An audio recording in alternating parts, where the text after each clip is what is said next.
Well, as we head into June and the summer months ahead, all eyes continue to focus on the economy and any signs of a rebound. Joining us this morning with his perspective on what we've been seeing this week is Garrison III from Preservation Financial Group. Good morning, Davis. Good morning, Amy. How are you? We are good. We are just like everybody. I think our eyes are sort of focused on the economy as it sort of starts to roll again. What are some of the things that you saw over this past week that may be an indicator of good or bad? Because a lot of people are talking about, as a society, where we are, and a lot of people at their breaking point. Exactly, and that's really true. And I think that probably spills over to politicians, everything pretty much across the board. We are in uncharted territory, and that goes right along, that bears onto the economy, the national debt. It is completely out of control, and just a general sense of unease. This has been a black swan event like nothing we could have imagined. So as a population, Davis, as an average person, sort of middle of the road, what should we be looking for as any sign that we're starting to see any stability in the economy? What might be some good indicators of we're baby stepping our way back? To me, and that's a great question, to me, what we saw this morning, unemployment for the last week came in at 2.1 million, and although that is a staggering number of people unemployed, especially for 1 week, it is less than was anticipated. So I would call that a good harbinger of the economy.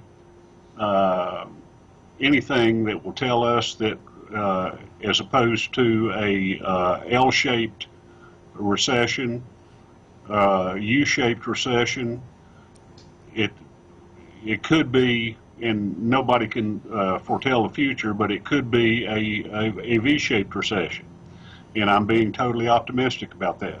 Yeah, that would be good news. And Davis, as we look at what we're seeing, it's interesting. It really is a big puzzle. All these little pieces that play a role in the overall financial stability of our country. We talk about unemployment and the market and these different companies. I mean, there's a lot of things that go into it. Exactly, Amy. There is just a multitude of different emotions, attitudes, this and that.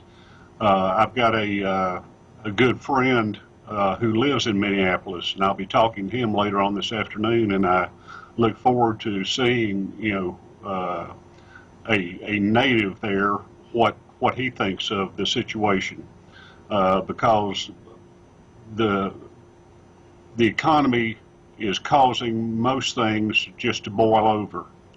And that's the most concise way I can put it.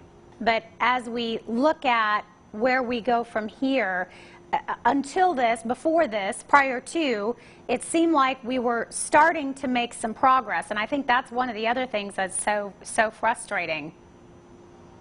It really is, and there's so many mixed messages that are coming down the pike. Seems like on a daily schedule, that I know a lot of people were watching yesterday afternoon at 4:33 when the first private,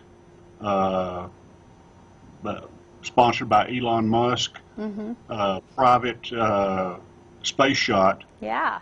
We haven't seen in 10 years, and that's a long time. And that is something we can celebrate as a nation together, and certainly hopeful tomorrow the weather is right and that SpaceX launches and everything is good to go.